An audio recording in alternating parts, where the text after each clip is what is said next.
Ready, start. Bharat में सामाजिक व्यवस्था के उदय का इतिहास 4000 वर्ष से भी पहले आरंभ होता है। विराम। वर्तमान समय में भारतीय समाज का जो स्वरूप है वह विभिन्न जटिलताओं और विरोधाभासों से भरा हुआ है। विराम। एक और वह अपनी आध्यात्मिक छवि की सुरक्षा के लिए सचेष्ट रहता है, तो दूसरी ओर भौतिक साधनों की प्राप्ति की उसकी आकांक्षा भी उतनी ही प्रबल है।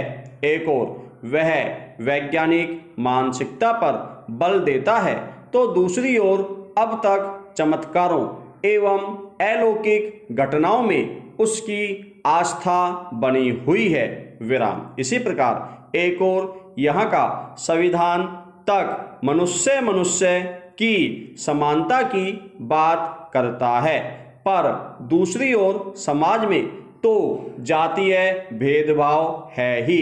सरकारी स्तर पर भी यह उतना ही प्रचलित है। विराम। इन सारे विरोधाभासों का विश्लेषण बहुत सहज नहीं है, परंतु इससे भारतीय समाज के विकास क्रम की जटिलताओं को अवश्य समझा जा सकता है। विराम। पैरा। सामाजिक परिवर्तन संरचनात्मक संरचनात्मक सुविधाओं एवं उनके वितरण तथा संस्कृति, परंपरा, जीवन दर्शन, समाज के प्रति दृष्टिकोण आदि तमाम परिस्थितियों में परिवर्तन के सापेक्ष होता है। विराम। परिवर्तन तो अपरिहार्य है और किसी भी समाज की संस्कृति भी स्थिर नहीं रह सकती। विराम। अस्तु सामाजिक परिवर्तन मूल रूप से चिंतन, व्यवहार एवं कर्म के स्तर पर एक प्रकार का रूपांतरण है, जो कि अपने सकारात्मक या निषेधात्मक अनुप्रभावों पर बिना विचार किए संपन्न हो जाता है। विराम। पैरा। इसकी कोई एक दिशा नहीं हो सकती। विराम। यह समाज को विकास की ओर भी ले जा सकता है और पतन की ओर भी। विराम। सामाजिक परिवर्तन के साथ किसी एक कारक को नहीं जोड़ा जा सकता।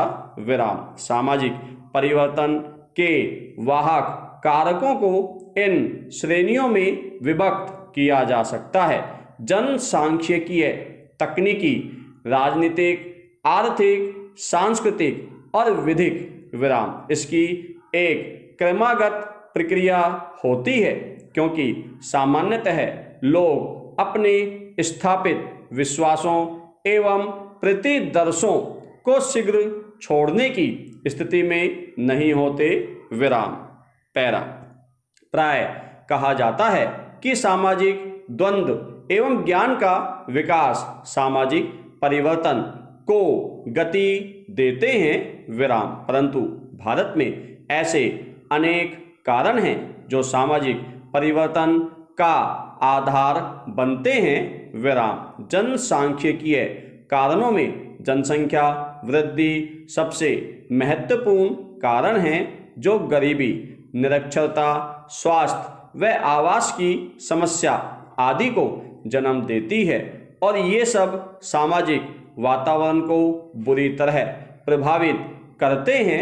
विराम। तकनीक के प्रकारों ने भी समाज में कई प्रकार से परिवर्तनों को जन्म दिया है। विराम। तीव्र औद्योगिकरण ने एक और आर्थिक विकास एवं नगरीकरण को बढ़ाया है, तो दूसरी ओर शहरी क्षेत्रों में गंदी बस्तियों एवं लोगों के जीवन स्तर में बहुत अधिक असमानता को भी इसने अंजाम दिया है। विराम। जमींदारी प्रथा की समाप्ति से आर्थिक विकास हुआ है। विराम। कम से कम कुछ क्षेत्रों में इससे गरीबों के शोषण पर तो रोक लगी ही है। विराम। इस प्रकार इसने सामाजिक समानता की स्थापना की दिशा में योगदान किया है, विराम।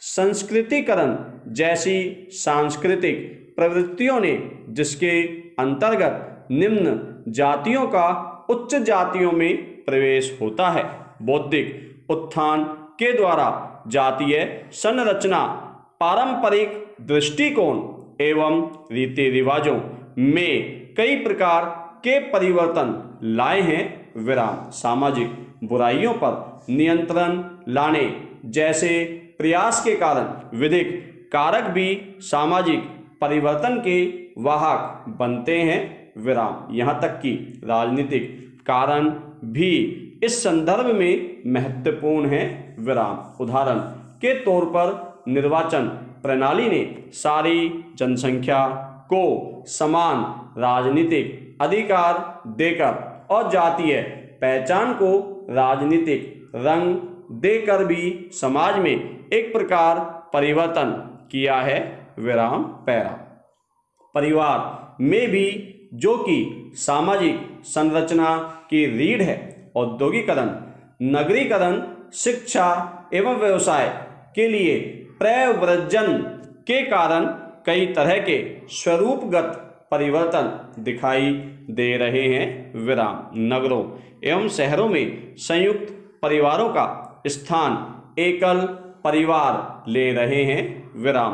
परंतु बच्चों के प्रति सामाजिक उत्तरदायित्व के अभाव जैसी समस्याओं की वजह से इस रूपांतरण की गति थोड़ी मंद है, विराम। परंपरागत संयुक्त परिवारों जिनमें समान संपत्ति एवं निवास मुख्य तत्व थे का स्थान ऐसे संयुक्त परिवार ले रहे हैं जिनमें प्रत्येक सदस्य दायित्व से युक्त होता है और परिवार के उत्थान में समान रूप से सहभागी होता है, विराम पैरा।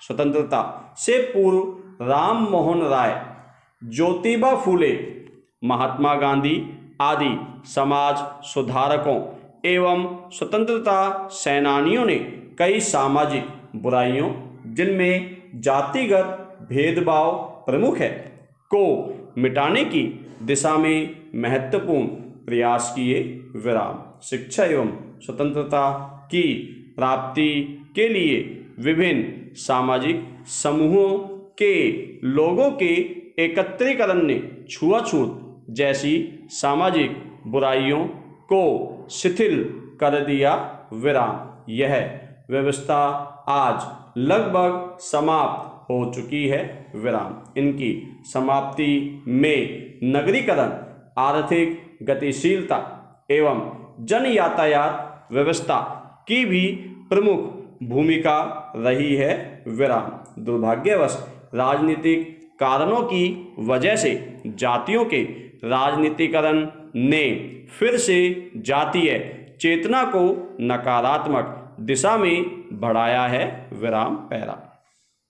शिक्षा के क्षेत्र में वैदिक सभ्यता के शुरू के आश्रमों में निःशुल्क शिक्षा दी जाती थी और शिक्षा के पूर्ण हो जाने पर प्रतीकात्मक रूप में गुरु दक्षिणा दी जाती थी, विराम। जातीय आवश्यकताओं के अनुरूप शिक्षा उच्च जातियों तक ही सीमित थी, विराम। धीरे धीरे इसके स्वरूप में परिवर्तन हुआ और आज सबके लिए शिक्षा पर जोर दिया जा रहा है, विराम। व्यस्त शिक्षा कार्यक्रम स्वैच्छिक संगठनों द्वारा और गांव-गांव में बच्चों को शिक्षित करने का अभियान शिक्षा के प्रति बदले दृष्टिकोण को ही दिखाता है, विराम। परंतु शहरी क्षेत्रों एवं महानगरों में महंगी होती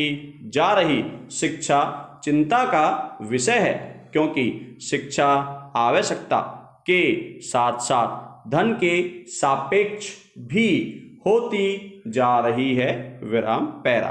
परिवार के स्वरूप में परिवर्तन के साथ साथ पेशे एवं श्रम के प्रति दृष्टिकोण में भी परिवर्तन हुआ है और परंपरागत पुरुष एवं स्त्री के दायित्व विभाजन की स्पष्टताएं समाप्त हो रही हैं। विराम। आज स्त्रियां पैसे के लिए न केवल घर से निकल रही है बल्कि उन पेशों में भी लगकर सफल हो रही हैं जिन पर पुरुषोचित होने का ठप्पा लगा हुआ था।